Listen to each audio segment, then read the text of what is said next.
Taste the Daily.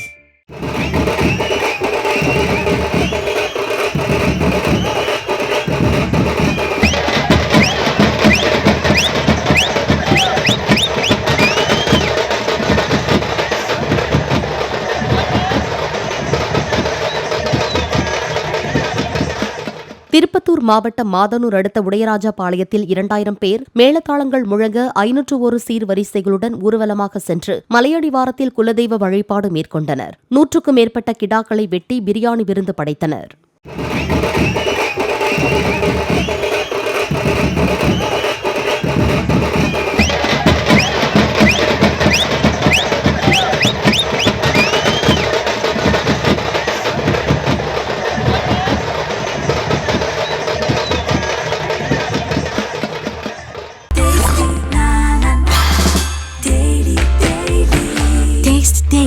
Taste the Daily.